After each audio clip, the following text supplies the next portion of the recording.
Hi ಎಲ್ರಿಗೂ ನಮಸ್ಕಾರ. Welcome to ginger garlic kitchen. ನಾನಿವತ್ತು ನಿಮಗೆ ಹೇಳ್ಕೊಡ್ತಾ ಇದ್ದೀನಿ ಆಲೂ ಸಮೋಸ ಹೇಗೆ ಮಾಡೋದು ಅಂತ ನೋಡೋಣ ಬನ್ನಿ. 1 ಕಪ್ ಮೈದಾ ಹಿಟ್ಟು, ಸ್ವಲ್ಪ ಅಜ್ವೈನ, ರುಚಿಗೆ ತಕ್ಕಷ್ಟು ಉಪ್ಪು, 2 ಸ್ಪೂನಷ್ಟು ತುಪ್ಪ ಇಷ್ಟನ್ನು ಹಾಕ್ಕೊಂಡು ಚೆನ್ನಾಗಿ ಮಿಕ್ಸ್ ಮಾಡಿ ಅದನ್ನು ಉಂಡೆ ಥರ ಬರಬೇಕು. ಈ ಥರ ಬಂದರೆ ಅದು ಕ್ರಿಸ್ಪಿಯಾಗಿ ಬರುತ್ತೆ ಅಂತ ಸ್ವಲ್ಪ ನೀರು ಹಾಕ್ಕೊಂಡು ಕಲಸಿಟ್ಕೊತಾ ಇದ್ದೀನಿ. ಒಂದು ಹಾಫ್ ಆನ್ ಅವರಿಂದ 1 ಅವರ್ವರೆಗೂ ಅದನ್ನು ಬಿಡ್ತಾಯಿದ್ದೀನಿ. ಹಾಗೆ ಒಂದು ಪ್ಯಾನಲ್ಲಿ ಸ್ವಲ್ಪ ಆಯಿಲು, ಹಸಿಮೆಣಸಿನ್ಕಾಯಿ, ಸ್ವಲ್ಪ ginger garlic paste, chaat masala, ಜೀರಿಗೆನ ಸ್ವಲ್ಪ ಕುಟ್ಟಿ ಹಾಕಿದ್ದೀನಿ, ಚಿಲ್ಲಿ ಪೌಡರು, ರುಚಿಗೆ ತಕ್ಕಷ್ಟು ಉಪ್ಪು, ಹಾಗೆ ಪೊಟ್ಯಾಟೊ ಬೇಯಿಸ್ಕೊಂಡಿರ್ತೀನಲ್ಲ ಅದನ್ನು ಹಾಕ್ತಾಯಿದ್ದೀನಿ.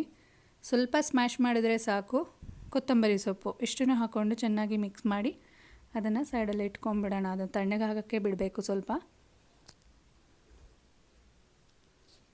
ಹಿಟ್ಟು ಇವಾಗ ರೆಡಿಯಾಗಿದೆ, 1 ಅವರ್ ಆಗಿದೆ ಕಲಸಿಟ್ಟು. ಸ್ವಲ್ಪ ತೊಗೊಂಡು ಈಗ ಫೋಲ್ಡ್ ಮಾಡೋದಕ್ಕೆ ಒತ್ಕೊಳ್ತಾ ಇದ್ದೀನಿ. ನೀವು ಟ್ರೈ ಮಾಡಿ ಹೇಗಿದೆ ಅಂತ ನನಗೆ ತಿಳಿಸಿ. ಇದು ಚಳಿಲಿ ಮಳೆಗಿಲ್ಲಿ ತಿನ್ನೋದಕ್ಕಂತೂ ತುಂಬ ಚೆನ್ನಾಗಿರುತ್ತೆ. ನೋಡಿ, ಈ ಥರ ಒತ್ಕೊಂಡ್ರೆ ನಿಮಗೆ ಈಸಿ ಆಗುತ್ತೆ.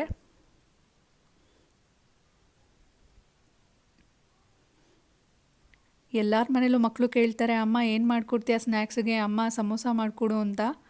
ಆಗ ನೀವು ಇದನ್ನು ಮಾಡಿಕೊಡ್ಬೋದು, ಚೆನ್ನಾಗಿ ಬರುತ್ತೆ ಸಮೋಸ. ಹೀಗೆ ಎರಡೂ ಕಡೆ ಚೆನ್ನಾಗಿ ಬೇಯಿಸ್ಕೊಬೇಕಾಗುತ್ತೆ, ಇಲ್ಲಾಂದರೆ ಜಾಸ್ತಿ ಬಬಲ್ಸ್ ಬಂದುಬಿಡುತ್ತೆ. ಇದು ಕಡಿಮೆ ಫ್ಲೇಮಲ್ಲೇ ಬೇಯಬೇಕು, ಯಾಕಂದರೆ ಜಾಸ್ತಿ ಇದ್ದರೆ ಬೇಗ ಸೀದೋಗಿಬಿಡುತ್ತೆ, ಅದು ಟೇಸ್ಟ್ ಬರಲ್ಲ. ತುಂಬ ಚೆನ್ನಾಗಿ ಬಂದಿದೆ ಸಮೋಸ. ಹಾಗೆ ಇದ್ರದ್ದು ಕಾಂಬಿನೇಷನ್ ಗೊತ್ತೇ ಇದೆ ನಿಮಗೆ, ಪುದೀನ ಚಟ್ನಿ. ವಾವ್, ನೋಡೋದಕ್ಕಂತೂ ಸೂಪರಾಗಿದೆ. ಟೇಸ್ಟ್ ಮಾಡೋಣ ಈಗ.